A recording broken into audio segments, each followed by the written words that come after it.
Hi, this is Majinoni, and here's my reviews for Fantastic Four number 602 and Secret Avengers 21.1. So let's get this started. We have the first issue with Rick Remender doing the writing for Secret Avengers, and I'm really looking forward to it. While Ellis did a good job, I really like Remender's writing so far. He's been writing a lot of really good books, and I'm really hopeful that this continues. So I will say I was not disappointed.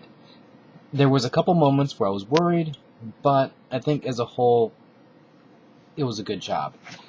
The beginning here is basically the setup is there's this, imagine this country that's basically a red light district, and it's for the rich and powerful. And Captain America got word that an American senator is going to be as a target for assassination. So what he does is he grabs Hawkeye and they go into this country. They use secret shield tech, spy gear, so this way they can't be captured on camera. Now, I love the banter at the beginning part.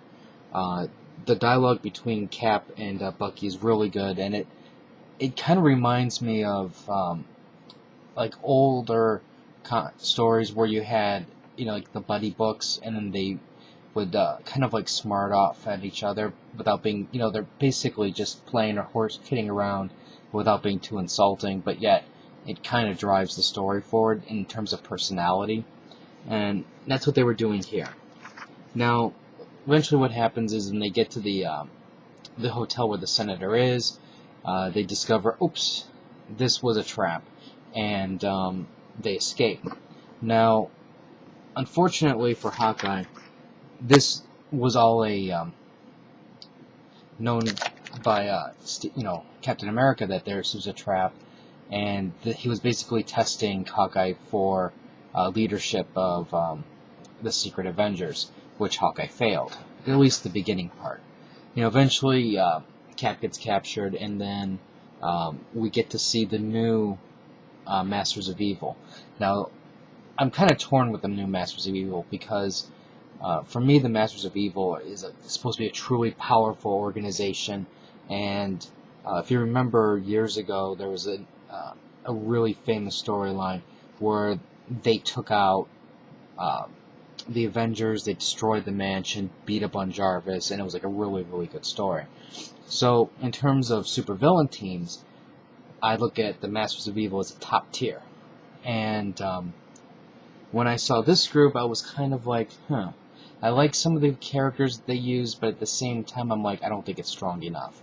For example, there's Whiplash, Vengeance, and Princess Python. Now, Vengeance, I think, is an interesting character choice, especially since Ghost Rider, can't hold his own series. You're taking one of Ghost Rider's more famous villains or modern famous villains and throwing him into this mix. Personally, I think that's just for copyright. 2, Whiplash, worthless as a supervillain. Granted, he's got whips, and granted they're electric and blah blah blah, but he's not that impressive.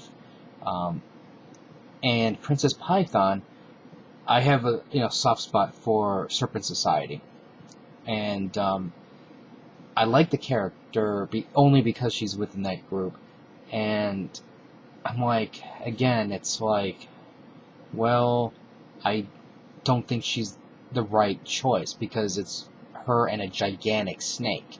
I don't know. It just doesn't, it makes the clubhouse seem kind of cramped. Now, overall, there was a couple plot points which I thought were kind of weak, but I understand that they just did that. They just overlooked it pretty much just to advance the story. And, eventually Hawkeye comes back to save the day type thing. But, overall, I thought this was it was a good start.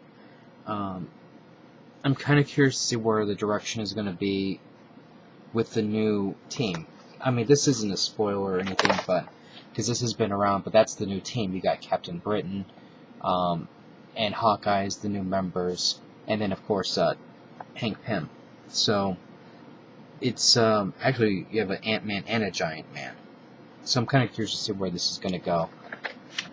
And with Remender as on the helm, I have a feeling it should be in solid hands, at least for the remainder of his issues.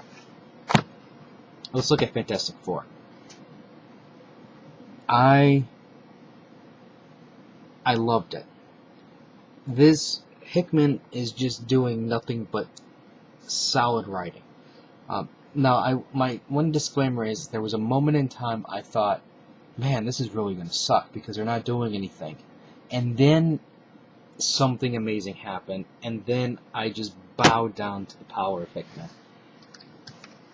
And then I swore I will not doubt you again until the next time you make me doubt you.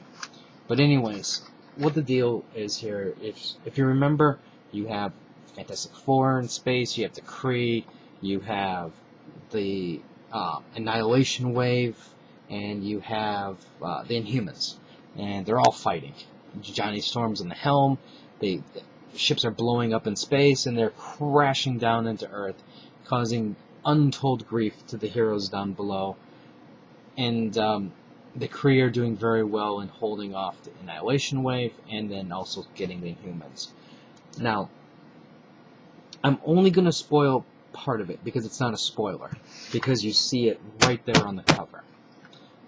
So, the battle is looking really, really bad. And there's a nice Invisible Woman battle, which I'm like, she's awesome. Once we get past all that stuff, actually, even Human Torch.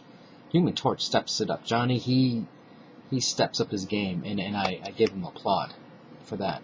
But anyways, if you remember issues back, when Reed talked to Galactus warned him. He says, there's going to come a time where something bad is going to happen, and you can use this device to call on me, because I need to be there. Well, Reed goes, well, this must be the time, because it's really bad right now. And Galactus arrives.